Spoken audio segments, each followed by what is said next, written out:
Hello Mark, hello Transport Evolved, happy hump day. I hope you're all very well. I've got lots of notes as usual and I'm going to try and bash through them a lot because I have a lot to say. First off, Mark, regarding used EVs, I wanted to say that I think my logic here is that not everybody can afford to buy a used or brand new current generation EV.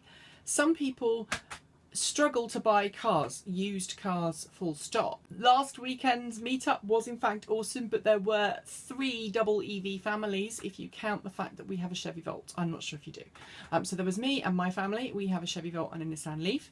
There was friends of ours from just over the other side of the railway line. That's how we refer to them. They have a Nissan Leaf and a converted Trabant. And then there was the couple you mentioned with the Leaf and the Zoe. So actually 3 families had 2 lots of EVs. So it's becoming more common. I know we've got lots of viewers who have more than one EV in their family too. Arnie is not the governor. I'm sorry, you're behind on US politics. Maybe it's because I'm married to an American. I do tend to kind of keep up with the US politics quite a lot. But there are generally more US politicians, it seems, who drive EVs than there are anywhere else in the world. Our viewers are fantastic. They've come up with a really nice long list of politicians and EV driving people that are involved in politics who we should list on a future article. I'm nominating you to do that. Wasn't that kind of me? And also lots of people got in contact saying, I'm writing to my congressman, to my representative, to my member of parliament, to my European MP. They are going to ask, do you drive an EV? Would you drive an EV? Why aren't you driving an EV? So that's left me with a nice warm fuzzy feeling. We're actually getting people doing stuff in a positive way. I'm not sure that we should force politicians though to use public transport or do one particular thing or other. But I do think they should lead by example. Politicians sometimes forget that. Politicians often have commercial interests. In some countries that's banned.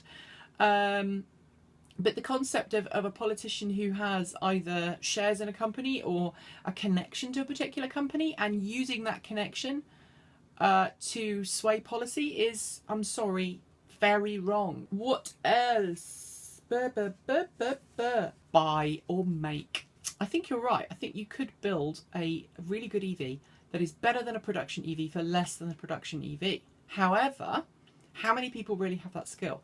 This kind of ties in with the conversation we were having last week about skill sets and knowing the skills. And I'm an advocate for knowing the skills, but I don't necessarily think everybody should use them. And I think a lot of people are going to get themselves in a whole heap of problems if they convert their car. There are some great conversion experts out there. Our good friend Gavin Shoebridge, hi Gav, potato-tastic, who converted his car and he did a fantastic job. And he took the time to do it. But I think there are a lot of people in the world who would convert it and then if there was a problem, rail against the problem, complain, kick up a stink, and then before you know it, EVs have a bad reputation. Not because of the car, but because of the person doing it. I would rather see a small group of really dedicated, very intelligent, switched on people, do you like the pun, doing conversions and really advocating for EVs and what they can do, than everybody and their dog building an EV. But the biggest problem is that if it goes wrong, you've got nobody to call on for help apart from yourself.